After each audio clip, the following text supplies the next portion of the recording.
And so good afternoon. Welcome to this Brennan Center for Justice program at the NYU Law School. We urge you to follow us on Facebook, to check out our videos and other resources online and on the multimedia section of our website at brennancenter.org. I'm Tomas Lopez, counsel in the Brennan Center's Democracy program, focusing on voting rights and elections. We're here today to discuss the challenges posed to the Latino leadership nationwide in the Trump era. From the very beginning of the last presidential campaign to the most recent news literally from this morning, the president has consistently directed his attention and ire toward the Latino community. That includes his attacks on Judge Curiel last summer, his claims that 3 to 5 million citizens voted in the most recent election, his pardon of Sheriff Joe Arpaio, and of course, the recent news on DACA, which continues to unfold as we meet here right now. These and other actions have incited and reinforced hostility, xenophobia, and even outright racism. And it seems to keep piling up despite the consistent and continued growth of our nation's Latino population. So, to mark the beginning of National Hispanic Heritage Month, this panel of experts is here to ask why this administration has been able to target the Latino community and what, if anything, can be done to push back. And so please joining us right now, starting at the far end, left to right, Roberto Frugone, the Northeast Director of the NALEO Educational Fund, Robert C. Maldonado, the immediate past president of the Hispanic National Bar Association, Antonio Reynoso, who is a member of the New York City Council representing the 34th District, which represents Williamsburg, Bushwick, Greenpoint, and I believe Ridgewood and Queens as well. Myrna Pérez, the director of our Voting Rights and Elections Project at the Brennan Center. And finally, Angelo Falcón, the president of the National Institute for Latino Policy. He's going to be our moderator this afternoon, and he was the inspiration for this program. His writing has been thought-provoking, it has been challenging, it has been provocative, and he poses important questions for not just the panelists to consider, but all of us. And so, if you want to learn more about his work, you can check out the National Institute of Latino Policy. We also have some of his writing here with us today. I urge you to take a look. And why don't you get us started? Yeah, well, thanks for having me. Can everybody hear me okay? Yeah? Okay. Well, then you're going to regret that. No. I was here in this room about 30 years ago. And I was basically debating the Hispanic advisor to Mayor Ed Koch. And, it was a lively discussion. I think I made the guy's wife cry and stuff. And it was very, I was saying, how can you work for this mayor, this disgusting Ed Koch? And it was really interesting. So anyway, 30 years later today, I'm this guy in front of you, penniless, nobody, friendless. And then the guy I was criticizing, his son's Lin-Manuel Miranda with a play on Broadway, and he's making a lot of money. So I don't know what to say. Thank God I won't be around 30 years from now to see what happens to this group. Anyway, I basically published for the Institute an electronic newsletter called the NILP Report on Latino Policy and Politics. And I try to use that. It's got a national following. Of mostly a lot of influentials in the Latino community across the country, and I try to use it as a vehicle to try to stimulate debate on a number of issues. And what happened was with the Trump administration coming in, I started basically hearing back from people that they were very unhappy with the role that the national Latino leadership has been playing in terms of resistance to Trump policies and to his administration. There were questions about how basically the Latino leadership at the national level was too timid. We didn't have people that really stood out. And it raised a bunch of questions in my mind in terms of, well, why is that the case?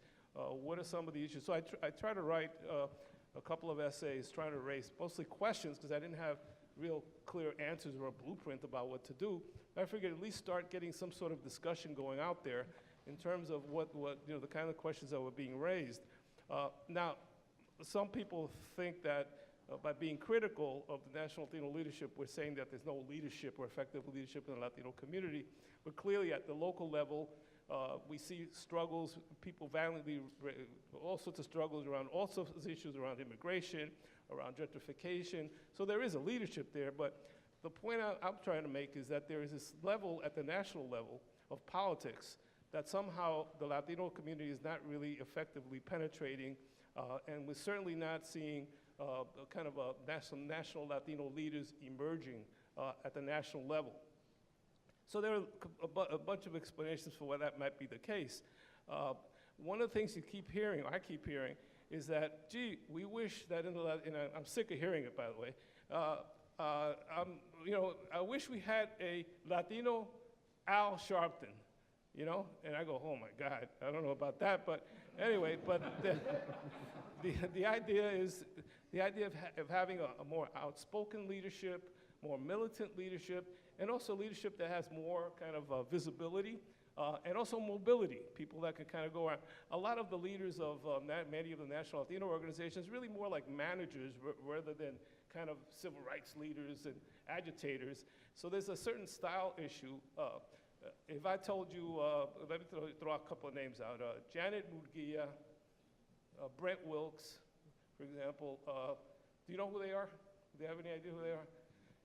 Those are the heads of two of the largest Latino organizations in the country, LULAC and the National Council of Raza, now known as Unidos US, or something like that. Anyway, so I find time after time that people just don't have an idea of who are the leaders in Washington and people at the national level that are representing our community, and that's a problem, because we don't have much visibility. So anyway, so I have like a series of questions I try to grapple with, and I'm hoping that actually today, the people on this panel will actually answer some of these questions for me, because again, I'm still at the point of asking questions.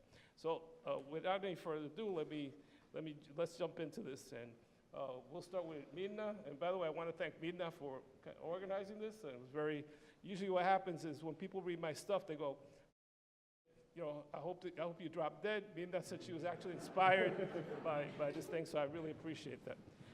Well, the first question I wanted to ask is, the premise of the essay I wrote, which is titled, Will Latino Leaders Effectively Address the Trump Challenge, is that there's a need for national Latino leadership to fundamentally restructure, rethink the way they do advocacy under this Trump administration. What do you think about that premise? Is that on target? Is it off? I'll take this first. Bhim Benitez, welcome. I am Myrna Pérez, and I direct the voting work for the Brennan Center for Justice. Something needs to change because the administration is not deterred from attacking our community. I think that is per se proof that something is failing. I'm not sure that it is a failure of leadership as opposed to a systemic structure in which there are multiple placements of power. So you have the power that happens behind closed doors, right, when people are in rooms. You have the power that happens in the streets, and you have the power that happens in the ballot box. And one of the things that as a voting rights lawyer, I'm very sensitive to how we as a community figure out how to translate our numbers into political influence. And that is a piece of the puzzle that we have not done yet. And I think there's a number of reasons. Part of it is that our numbers and our citizenship rates and therefore our eligibility to vote don't perfectly map out. Some of it is straight up racism and voter suppression, where places like my home state of Texas are designing policies designed to try and minimize the kind of influence we have.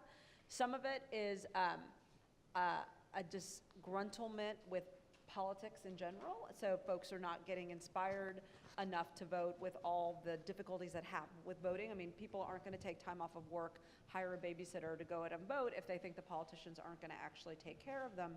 And then part of it is we are just being assaulted on so many different levels that even if you engage in one area, there's this whole group of other areas in which we're getting attacked. And I don't know that it's a problem of leadership, but a problem more, in my mind, of making sure that each lane each area in which we need to be strong and which we need to have influence is appropriately supported and is effective. And that each of those lanes need to look at how it is that they're doing their business and figuring out ways that they can maximize the way that they are advocating for us. So I don't necessarily think that the system is broken. The system is working exactly how it was made to be working, how it was made to be. That's the problem that we have. Most change in this country happens incrementally. It doesn't happen through revolutions. Those very rarely come through. And when they do, for example, the civil rights movement and the women's right to vote, and those revolutions happen, and we're still here today talking about nonsense when it comes to race and who we are as a country. So even those revolutions ended up just being incremental advances that got us here. So my thing when it comes to Latino leadership is that until we don't gain political significance through voting, I really feel like our voice is going to continue to be muted. And then when it comes to the current elected officials, like myself, that are there or are present, we have to tread lightly. There's so few of us in positions of significance. How we work the politics and the ability to influence change and so forth is not easy. We have our own, within the Latino community, folks that would go after you. We have machines and political systems that would go after you, all for speaking too much, right? We know that there was one race in the city council recently in Carlos Menchaca, who's probably been the leading voice of DACA and immigration in the country when it comes to, or in the city of New York. One of the threats against him was that he wasn't working on local politics. He was focused too much on national politics. So when he tries to stand up, they actually use that against him. So it's just, we have to be very careful. We got to tread a certain way until we build political influence in a significant way. And there's going to be someone that is going to finally be the R. Sharpton of the Latino voice, right? And when that person gets there, I guarantee they won't be somebody that's tied to the political system in any way, shape, or form. I like to think that Angelo Falcón is actually that already.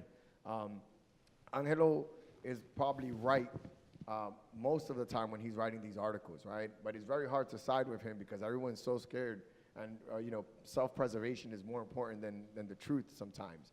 And I'll be one of the first people to say that. But I read Angelo's pieces. And he's my councilman. Yeah, I am. Exactly, there you go. I read Angelo's piece, and it frustrates me because he's right most of the time. And we're going to talk about more things here that I'll be more than happy to address and be as honest as possible so that you guys can actually see that Angelo is not the crazy man he perceives himself to be, but is actually, shines light on a lot of the issues that we have locally and internationally and nationally. And then when it comes to the development of Latino leadership, I just want to give a shout out to NALEO, who's one of the few organizations. And when I first became a council member, they invited me to a conference so I could learn how to be a good leader. Little things that I didn't think were important, they were making sure that I addressed. They want to make sure when we get into a position of influence that we actually stay there and that we show that we're good leaders. Even basic things like learning how to speak Spanish in an interview so that you reach the most amount of people, and how few of us actually knew how to do that the right way. They put us in front of a camera and they grilled us, right? And those are the type of things that they're doing in NALEO to make sure that the Latino leadership is actually good leadership. And I'm extremely grateful for the work that they do. And then to end it, to finish, is that I think it's boiling right now. I think we're gonna get to a point when the Latino leadership is gonna blow up in a positive way, and we're gonna be in more positions of significance and influence. And I'll be ready to be someone that can make Angelo proud in the work that we're doing for Latinos citywide. Good afternoon, Robert Maldonado. So I guess I'd make 2 points. One is that there are a lot of great Latino leaders doing a lot of great things right now. I feel like one thing we don't have is we don't have a national civil rights organization for Latinos. And that would be, that's something that's missing, and something that would be great to sort of unify us nationally and send out a uniform message. I feel like we have a lot of smaller groups that are doing great work, but as far as a national group like an NAACP, we don't have something like that. The other thing I would say is that now more than ever, I think lawyers are very important. especially in challenging all the actions that are being taken against our communities in court. And so, as a former Bar Association president, one thing that we need to focus on is increasing the number of Hispanic lawyers in our country. The number right now is at 4%, and it's been at 4% for many, many years, maybe for 10 years or even more. As the Hispanic population generally is growing and growing, the number of lawyers is staying stagnant. And so we need to really work on getting Hispanics into college, into law school, to become lawyers, and then to have organizations like the HMBA who are supporting them as Latino professionals and helping them succeed and become great lawyers and great elected leaders, great in government and in business, which is important as well.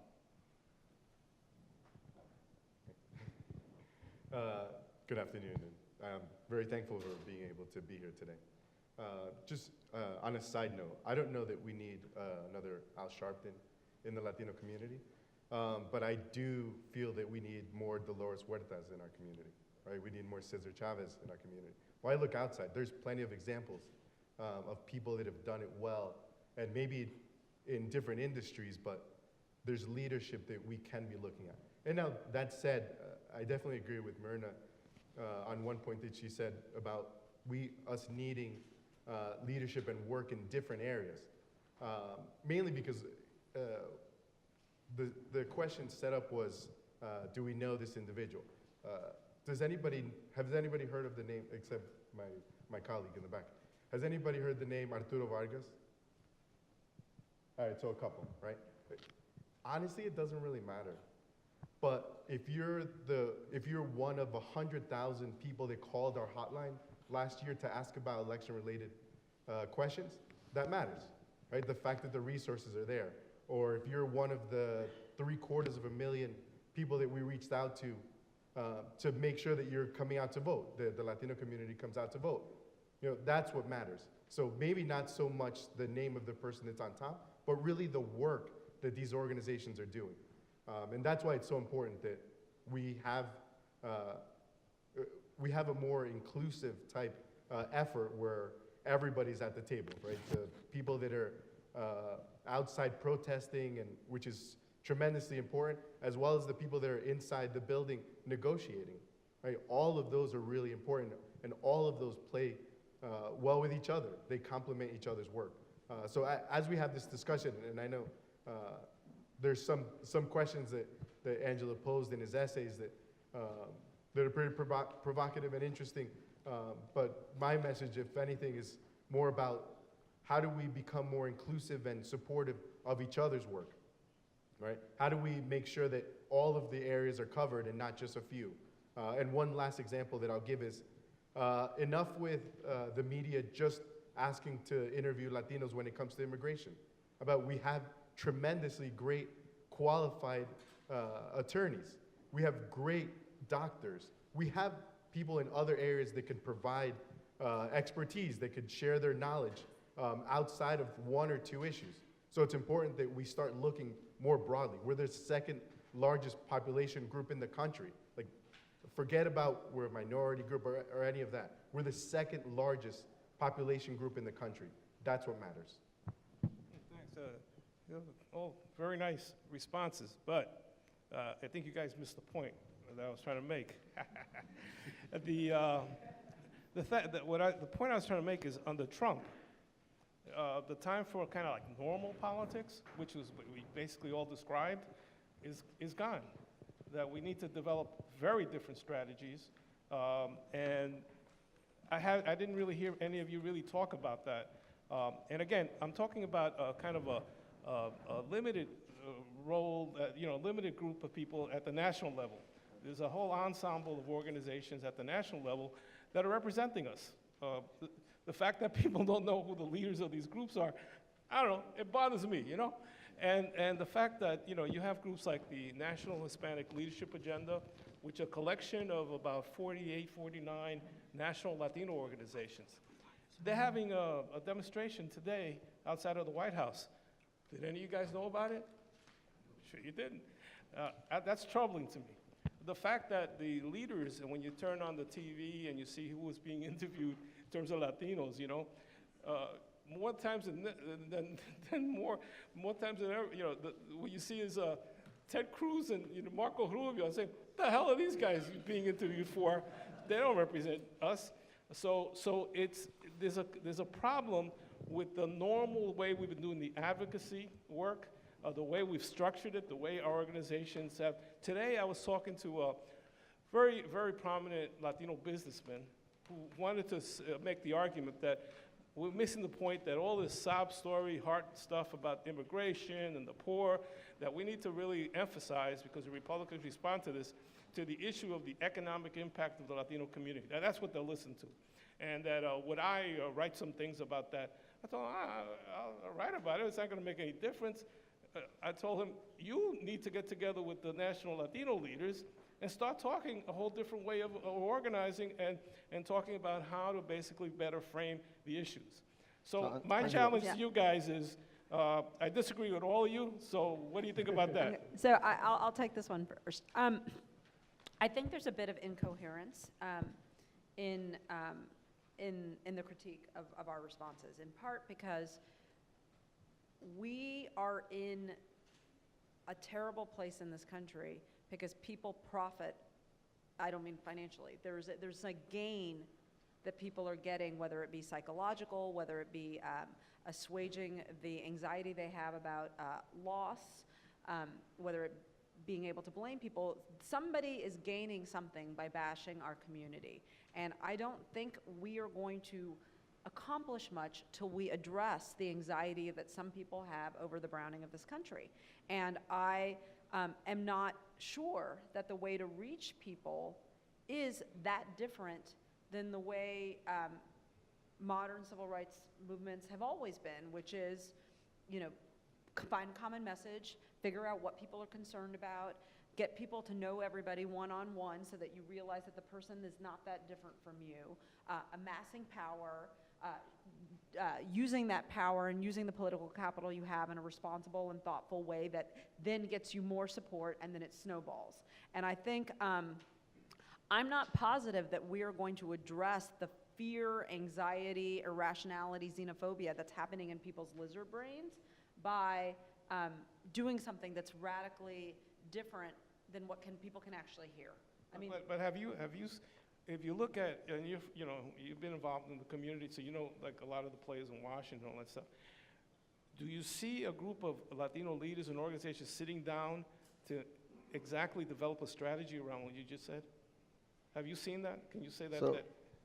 So yes, that is happening. No, we're not standing idly by, and I think I did answer your question by telling you that. No, you didn't. I'm going to tell no, you, you Angelo. didn't. Angelo, the way I answered your question was saying that, yes, we need a fundamental shift and change in how we do this work, but that, no, it's not going to happen because nothing happens like through revolutions anymore. It's all incremental change. So what you want to see is something that's extremely significant and like a big turnaround and like a groundswell of change. That's not going to happen. The way we've seen work happen in this country is always incrementally. It happens very slowly. We moved to a place, Angelo, where it was crazy to think about people making $15 an hour as a minimum wage. Like 3 years ago, they thought it was crazy. And now it's actually going to happen.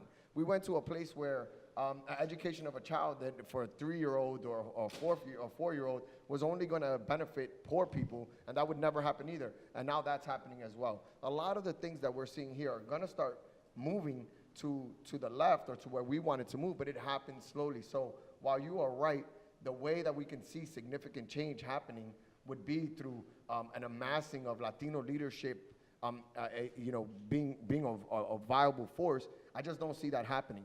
So that we kind of have to move through this process slowly, and the system is what is making that happen, and we have no control over the system. And another thing is that those revolutions that happen with African Americans and women, for example, and making sure that they have a right to vote and are significant, are all non-deportable populations in our country.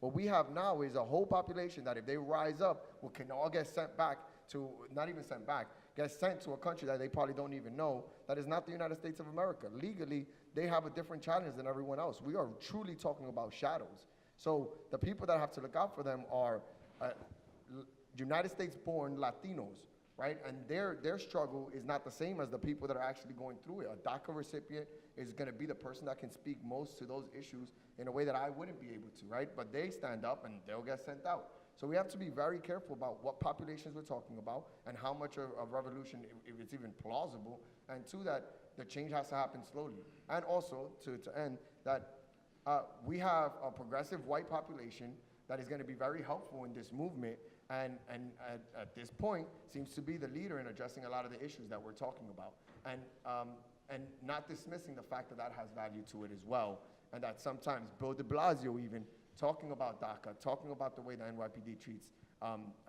people of color has some value as well, and that we can't dismiss that type of leadership. Well, let me push back a little bit. One thing is, you're basically saying that the citizen Latino population is the one that could really take the chances in advocating for, non-citizens. It makes a lot of sense. But the reality is, when you look at the news, the more militant people out there challenging the system are the DACA students and immigrant activists, not the U.S. citizen Latino leadership. So I think that why is that the case? So that's one issue I would pose to you, because it's not that clear cut. The other thing, you're such a young guy. How come you're so conservative, man? And then from Williamsburg, coño, it's a tradition in Williamsburg, So I guess to speak to my history, Angelo, and why I am the way I am, is I came out of college ready to change the world, ready to take over, organize one day at a time. And then I found out that I live in New York City. I'm making $28,000 a year. I would have to move to another state in order to keep doing my work. And I found out very quickly that a lot of the stuff that I was doing was selling people dreams. I was selling people dreams about a change and a story that I would never be able to deliver for them, or that they wouldn't be able to deliver for themselves, right? And social media and the way things have moved and the way people get information or misinformation handicapped us in a way that wasn't existent in the past. Before, for people to get information, you had to throw a town hall, and then you have access to those people and making sure you empower them. Right now, I say something, 2 minutes later, you read something completely different in a Facebook page that you click on, right? A lot of things have changed. So, hey, Angelo, you were supposed to turn off your phone. So I guess what I'm trying to say, he's gonna pick it up. and this is one of our greatest leaders in the Latino movement. But Angelo, I guess all I'm trying to say is that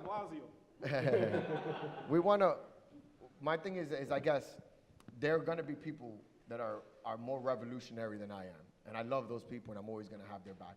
And I think I got to change the system from the inside out. I'm going to be a significant player in these areas where we traditionally are not, and then from that, I'm going to change the system from the inside. Be extremely radical as a person in Congress, as a senator, as a representative in the state, as a representative in the city.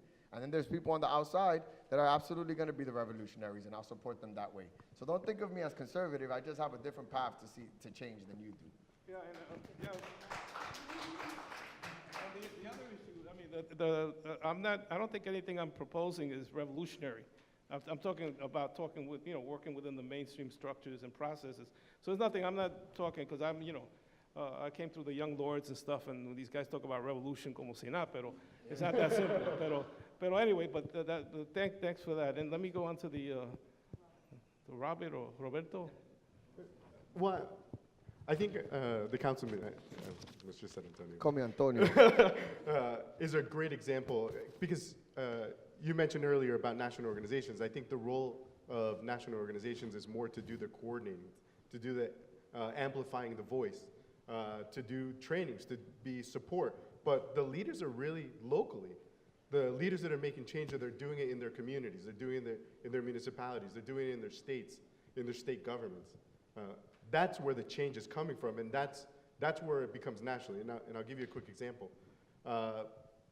One of the areas that we work in is around citizenship, right? In New York City alone, there's a little over 600,000 lawful permanent residents, green card holders, that are eligible to become citizens. They haven't yet.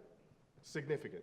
Well, we advocate on the national level to USCIS regarding policies that are changed and things like that, but a lot of the information that we get from our partners locally throughout the country, right? So if someone has an issue, they bring it up, and then we're able to advocate for it. So I think it's tremendously important that there's more of a connection with the local efforts, and then that becomes national. Well, I guess that's the question I'm raising. I'm not questioning the efficacy of our organizations and the stuff they're doing, you know, work NALEO on different issues, different organizations. So I'm not questioning that. What I'm questioning is, are we having the kind of impact at the national level that we should be having as a community, with all the resources, with all that stuff? There's an interesting book coming out, Juan Gonzalez, calling Reclaiming Gotham. And he basically argues that Bill de Blasio and a number of other progressive mayors are the beginning of a progressive movement at the local level, you know, in terms of countering the Trump policies. But the question is, does that local level stuff translate nationally at the level? I mean, it obviously impacts nationally, but does it impact in the national debate? Now, you turn on the TV and you see the debate that's going on, and you don't really see Latino faces, Latino leaders as part of that discussion. You also don't see Latino organizations really also mounting forums. I mean, once I took a group of Latino local policy groups, this is years ago, to meet with the Heritage Foundation to find out. I told them, I don't want to care about your politics. I just want to know how the hell you guys do what you do. And man, I walked out of that place, you know, these guys have all this money. They have like all this staff like crazy, and they put together forums and conferences that get national attention. Now, you notice in the Latino community, you don't see very much of that. So what I'm saying is that, you know, I'm not questioning what you're saying about the work of NALEO or anything like that. In fact, I think it's very good work. But how somehow it's not coming together at a level that we needed to at the national level. And that's the only thing I'm kind of concerned. And, Robert, do you want to jump in also? Because you were the head of the Hispanic National Bar Association. So you interacted with a lot of the organizations, and I'm sure were part of strategies around. And we did, you know, we've had national conferences. Now, this was pre-Trump. Yeah, it's pre-Trump. When I was president, it was pre-Trump. But I'd say, you know, we had national conferences and national panels on topics of, you know, importance to our communities. And I think, you know, we did have a lot of trouble getting traction and getting news and getting people there. Part of the problem we had as an organization is a lot of that has to do with money. And getting high profile speakers, you often have to pay high profile dollars.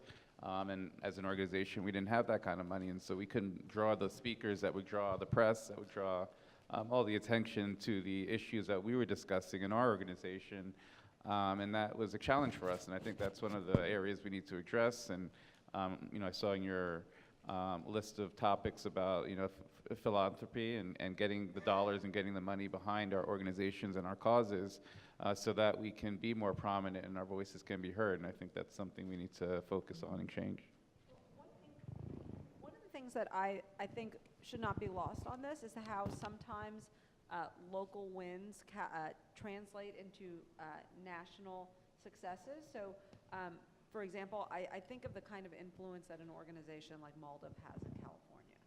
And then I think about when an organization like MALDF has the kind of influence it does over political leaders in California, those political leaders then are educated, agitated, informed advocates that are then become national players. And it may not be as direct of a link, but I think that is an important way to influence things. And I think you know, it is not lost on me that a number of attorney generals are the ones leading the charge in terms of suing on some of the worst of the Trump administration programs. And I think those folks were moved because they had people in their states educating them and holding them accountable. And so I think we can't just assume that because something is localized that it's not having national influence. We just have to understand that as a community, our political power is still growing. It needs to keep growing.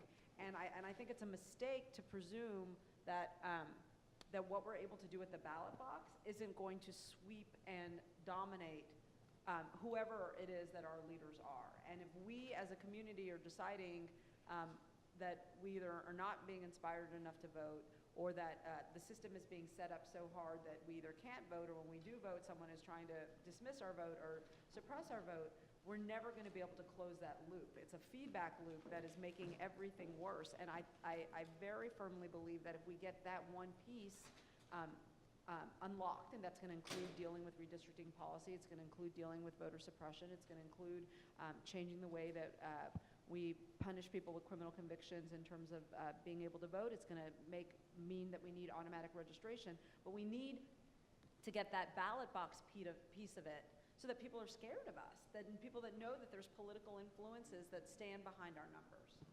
Right, but the question is, how is it that the community gets motivated enough to turn out? And a lot of that could be also, as you mentioned, this little loop there of inspiring. Who inspires the community to turn out if what they see is a fragmented politics, right? And they see leaders like Hiram Masrat running for office after all the horrible things he did.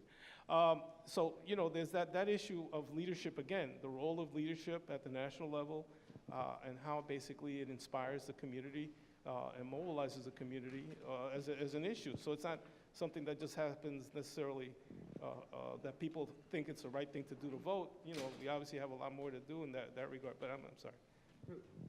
I think part of it is messaging, really, because it's easy to perpetuate a negative story, right? I mean, that happens, it's easy, and we turn on the news and we see negative all the time. But I think it's important that we start highlighting the positive that happens, the success stories. I mean, on election day, yes, Donald Trump was elected, and that's what this forum's about, but but the Latino community also picked up a congressman in Florida, in Nevada, here in New York City, right? The first Dominican American to go into Congress. Another story, which again, you don't hear about that much, but the fact that Kamala Harris was elected to the Senate in California opened up the Attorney General's position. The fact that the Latino community did come out in California provided pressure, we're saying, to the administration to appoint someone that's a Latino, which they did, and now making significant contributions to a lot of the issues that are happening nationally now. So I think part of it is making sure that we're sharing, that we're perpetuating the positive stories, the success stories, the progress that our community is making. Not something that we're making up, but our community is making progress. Now let's hear those stories. Now, is something wrong with me, or am I misreading the thing, the fact that I really do see a tremendous cynicism about our leadership, our lack of visibility at the national level, and the lack of an aggressiveness on the part of the Latino community in taking things on and inspiring the community? Am I missing something? Because from Roberto, what you're saying, it sounds like, hey, it's a nonprofit thing. We do our programming and we do some good things. I'm not challenging any of that. I'm just saying it's not bubbling up. There's something at a national level that's not happening, and I'm wondering how do we address that issue? What's wrong with that? So I agree with everything you're saying in terms of the positive things you're doing. So I'm not challenging any of that. But at a certain level, there's something wrong, and I hear it from people. I mean, not only do I talk to people, we do online surveys of Latino leaders. We get a sense of that, and there's that sense that there's something wrong. There's something not working. So I agree with that.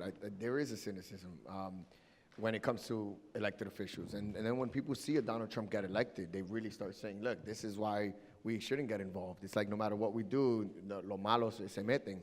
The Latinos that get arrested in the New York State Senate and Assembly every other year, right?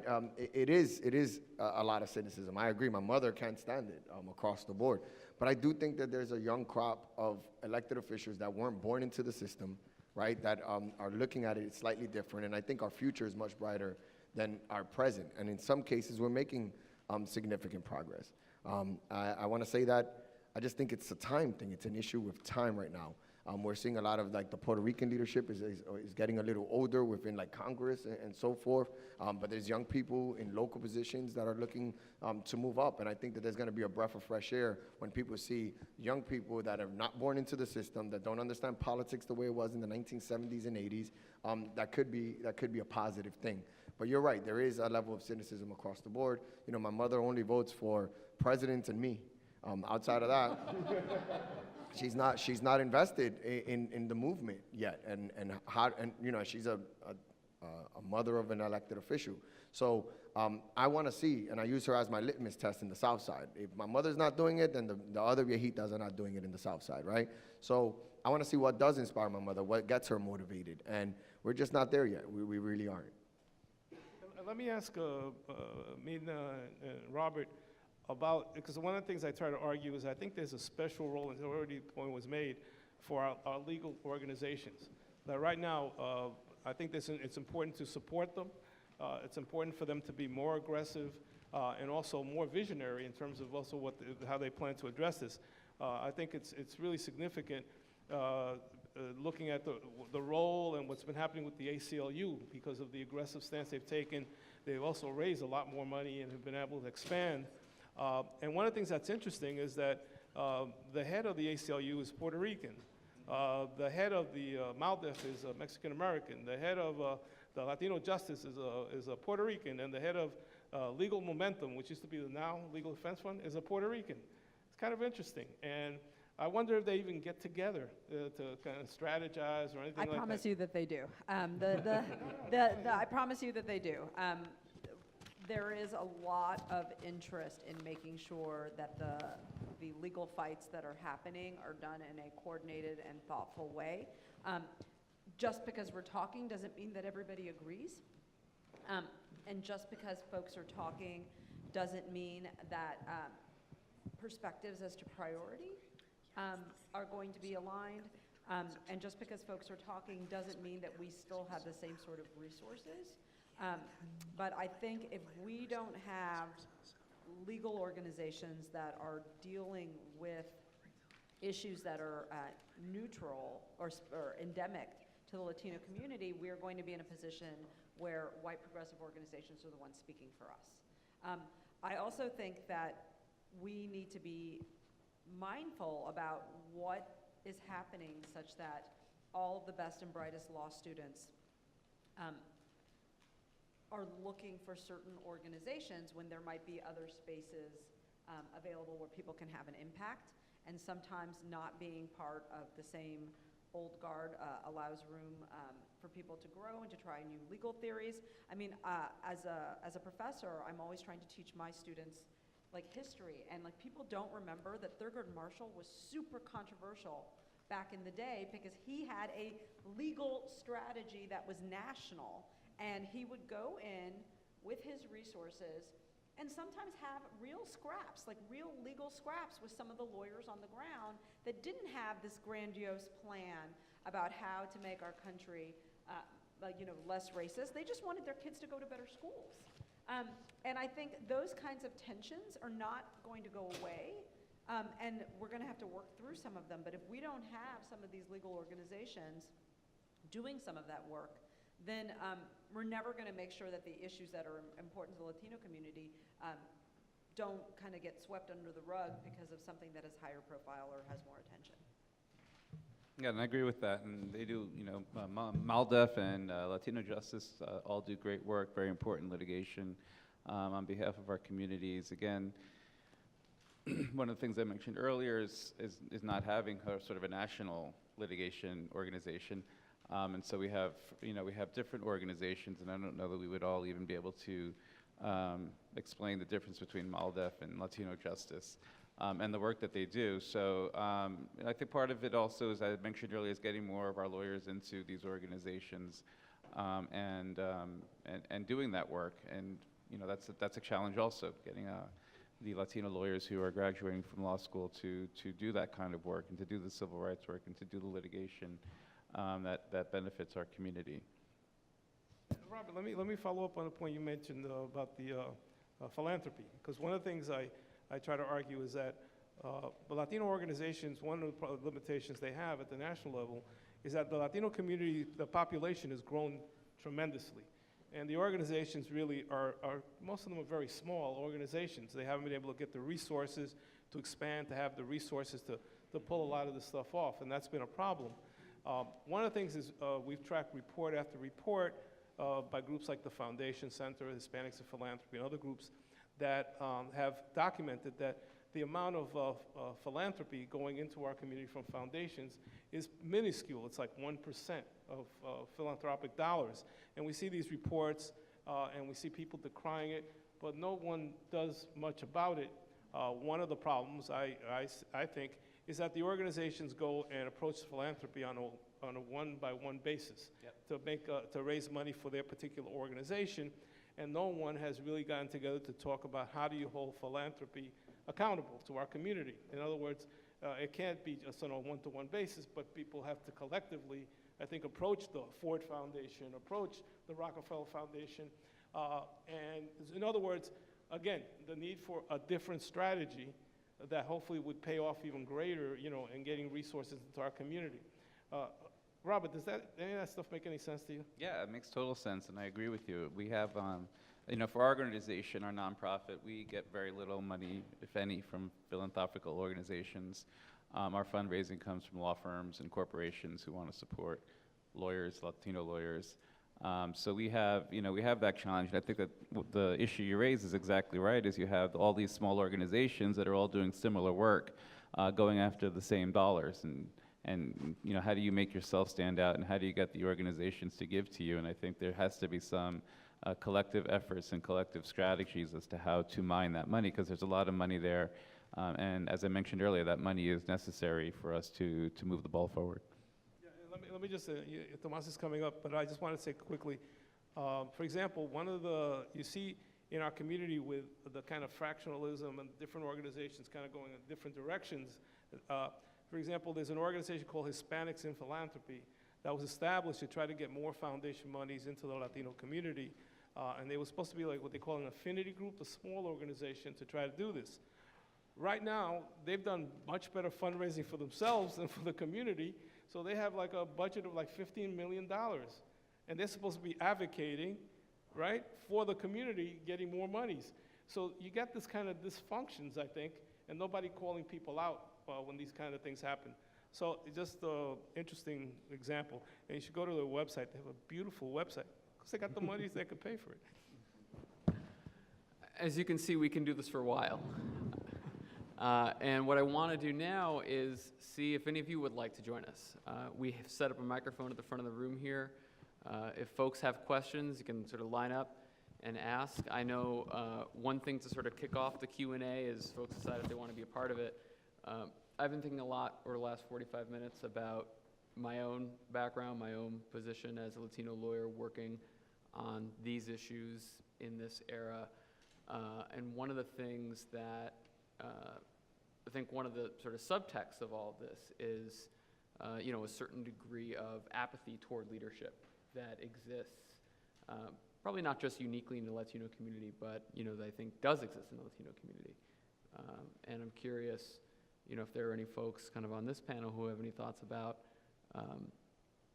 how, for instance, Councilman Reynoso, how you might engage your own mother on, this kind of stuff. I think about that. I'm a voting rights lawyer, and my parents don't vote, and I haven't figured that one out yet. And so I'm curious about, how you, whether in your lives or in your jobs, think about that. So I really feel that, I think elections need to change locally. I think that's a big issue. I, for example, just recently was a part of an election for myself, of course, to try to get reelected. And I send out mailers to 10,000 people that I assume are going to, not assume, that I know are absolutely going to vote. They're called triple prime voters. Those are people that voted in the last primaries, 3 primaries and 3 general elections that happened here in the city of New York, including the presidential, the state, and so forth. Those people are absolutely going to vote. They get my information. I give them 9 mailers. I give them phone calls. Angelo's tired of the phone calls. Those are the people that we go after. There's 55,000 registered Democrats in my district. That means that 45,000 people didn't get 1 mailer from me, didn't get 1 phone call, got no information on whether or not this is happening. They also are not educated on the topics. They're also not educated on the work that I did, or not informed on the topics that matter, not informed on any work that I was able to do. But we know those people are going to come out. There's the first elected official that decides that prime voters is not the way to go, that they're actually going to reach out to all 55,000 registered Democrats to encourage them to come out. would probably be the first elected official that's informed their community the right way and would probably lose, because they would use their resources in a very, it's almost like a gamble. They would use their resources in a broad way. The way we could get your mother engaged is that out of those 9 mailers, one of them has to be something that she cares about: education, open space or the environment, sanitation, roads. But she won't get those because she doesn't vote. So she's never going to be engaged. I think eventually we're going to have to figure out a way, a system that doesn't just educate or inform the 10,000 people that always come out to vote, and that probably always come out to vote because they're always the ones that are informed. And I think that would eventually be a way that we can engage those folks. But right now, there's more than 80% of my voting population is completely left out of the loop, and I'm a part of that problem. So I know it, and I'm looking to figure out a way to address it. And the way you do it is be a very popular elected official that is absolutely going to win, and then just open it up. And I think we can figure that out long term. Well, I mean, the other challenge you have in terms of getting people to come out and voting is that there's a certain irony, right? And you mentioned the $15 an hour, there's other progressive policies. The more people feel they're getting things like that, that's helping them, the more they start taking it for granted, and the more they feel, well, what do I got to get involved with all this political stuff when there's a bunch of crooks or a bunch of big mouths or whatever, and, most people you talk to, politics is not relevant to them, But you take the same person and you tell them, hey, a baseball game yesterday, in the third inning, who was the name of the third batter? And they'll tell you the guy's statistics and everything, same person. So I think that's a big, big challenge, and that is from the kind of progressive politics you're talking about, it creates itself a certain, kind of apathy because people do take things for granted. And I think that's where Trump helps, right? Well, Trump kind of tells people you can't take things for granted. So that's kind of interesting. But anyway, I'm sorry. Does anybody else want to jump in? The West? Okay. Hey, remember, it can't be a stupid question. Hopefully it's not. My name is Arielle Garcia, and I am actually from Texas, so I have a question for you, Myrna. And I think a lot of the discussion here is about getting a national platform together for Latinos, finding a way to unify our message. But one thing I did notice, at least during this election, is that the Latino platform is more diverse. The political platform is more diverse sometimes than people might actually think. And being in New York, we're kind of in our own bubble, but I know plenty of people that are Mexican American that voted for Trump. And so my question, I guess, is, what can we do either to educate people, to kind of get them to see that they are voting against their own interests, Latino community members that are doing that, and I guess whether you think that is a problem that we need to focus on in order to, I guess, have more of a unified national front. I think it's hard to get unified anything, because I do think that we need diversity of ideas in order to test our ideas and in order to make sure that we're moving ahead. And I also think we need a diversity of voices in order to make sure that we're forming the appropriate alliances that we need to get to the numerical numbers that we need to get. I think Texas is an interesting case because it is, it's a state that where the Latinos used to be pretty reliably Republican voters that are now switching, in part because one particular party has seemed to make it very, very clear that there's not a lot of space for them there.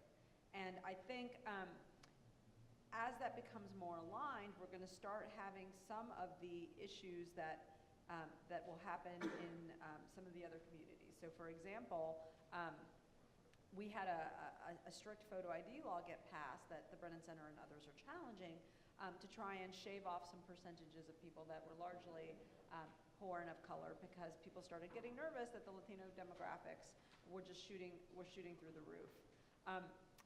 That kind of political attack would not have happened if folks thought that those folks might be voting Democrat, they might be voting Republican, quien sabe, right?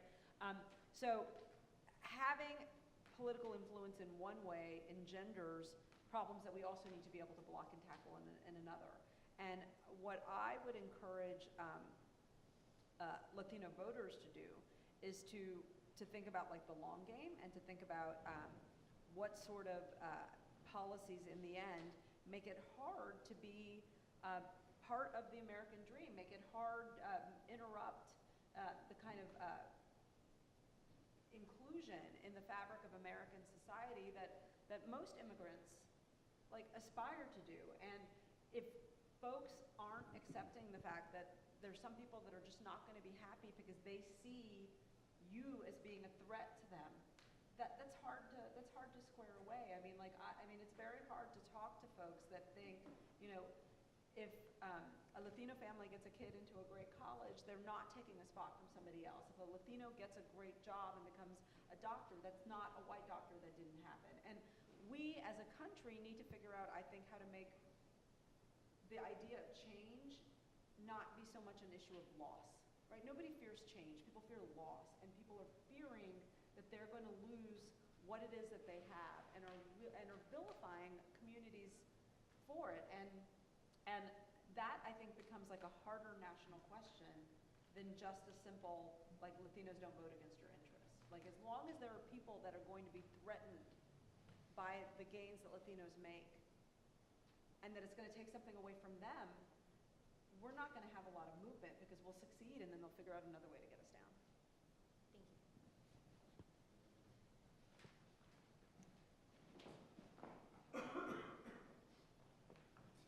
Hi, good afternoon. So my name is Stephen Hernandez. I'm from the Bronx. I am a representative at the National Hispanic Institute. They're an organization based out in Texas, and I work with them here. I work for them here in New York. I work with a group of students, high school students, on a wide scale. So my question is geared more towards what can we do for our students, and what can we do to get them to change the trend that we see now? What I heard a lot in the discussion was we don't know how to get our voters now engaged. My mother's a lot like your mother, a lot like his mother. She isn't engaged, she doesn't vote. She actually texted me the other day asking me, so what's this about Trump and DACA, what is that? And that's my mother, who is 40 years old and having no clue, asking her 21-year-old son. But at least So- you can text. That's pretty cool. At least she can text, right? How do we change that trend with our students and get them to improve their situation for the long term? Because if we're talking about long-term growth and long-term development, it really does need to be an education with our students and growing that. Well, I would say two things, and this I tell. So I've done political consulting before, working for NALEO, nonpartisan, but is really target the message, right? So it's not enough to just say, yeah, we want to talk to young people and then provide a message and then assume that a percentage of that message will get to young people, but really start engaging. And I think the other side of that, and I think touches not just to young people, but I think overall, there's definitely extremes on both sides, right? But at some point, we need to, especially within our community, but I think overall as well, create an environment that we can have some dialogue. It's very difficult, if possible at all, to be able to scream at someone and have them adopt what you're trying to say. I mean, it just doesn't happen. So being able to create an environment where you understand that there's legitimate concerns on the other side, and then they have an understanding that you have legitimate concerns, and you're sitting down and discussing. So I think that's really important. But yeah, as far as young people, I think the targeting and doing it very deliberately is the way to be more engaging. So we are running very low on time, and I want to thank you guys for your questions. But for a final question, I wanted to see if, Angelo, you had any final thing you wanted to ask this panel. Let's see. I have all these questions. Actually, just in terms of any just last kind of comments you'd like to make. Again, the argument I was making was, I guess, fairly narrow in the sense I'm talking about, Washington, the national level kind of politics, saying that there's something wrong there in the way, the feedback I'm getting. Again, based on this discussion, does any of that stuff make any sense to you, or or where do you think we should go in terms of the kinds of questions we should be asking at that level? And why don't we start at the far end? Since you're on a roll already. Yeah, I know, I talk a lot too. I'm always really excited to read your writing. It's always very provocative. And especially one of the comments that you made in your last essay was about using the example of an individual, but overall the question was, do people that work within the Trump administration or people that support, are they traitors to, or collaborate, do they betray our community? And I think my message, if any, is really that we should all be engaged. People that, this last election, there was a little over 27 million Latinos that were eligible to vote. A little over 14 million nationally voted.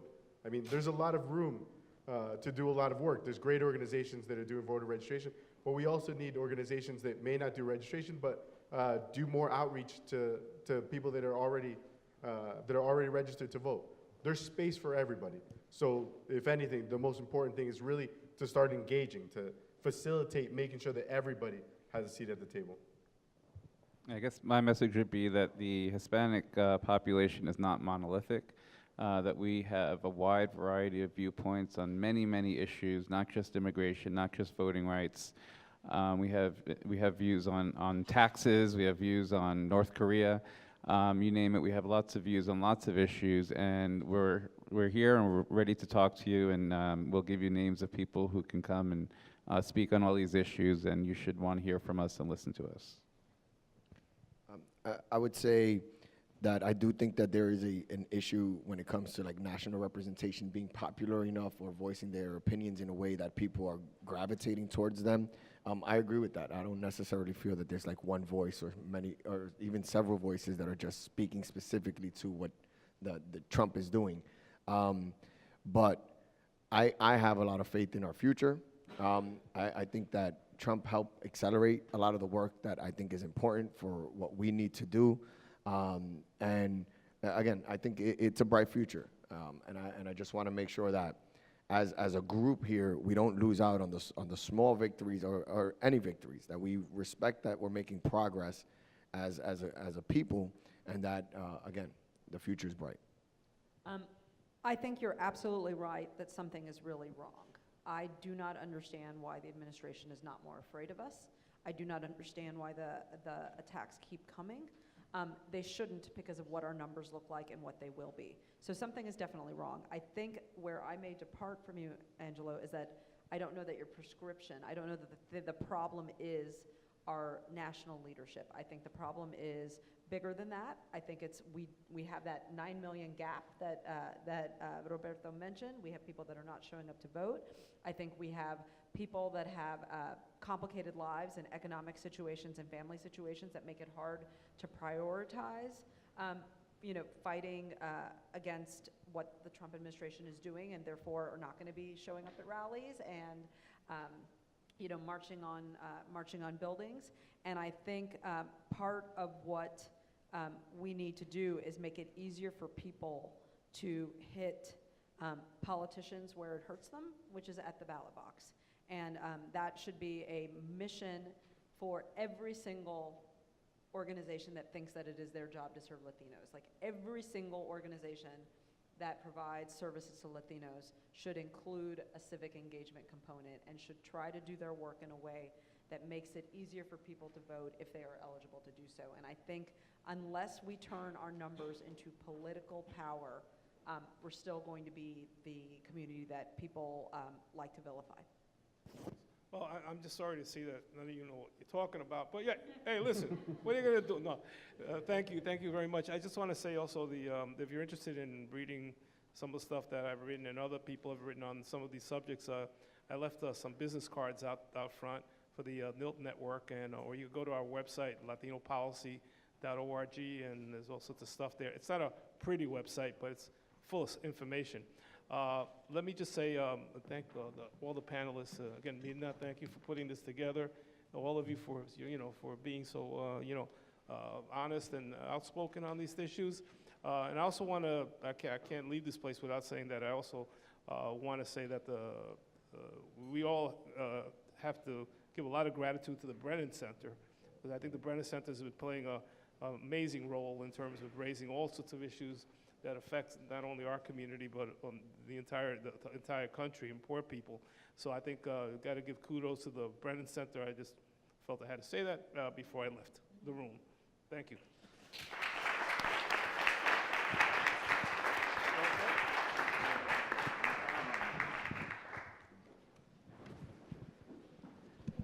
Thanks again, everybody, for coming. And again, BrennanCenter.org if you want to learn more.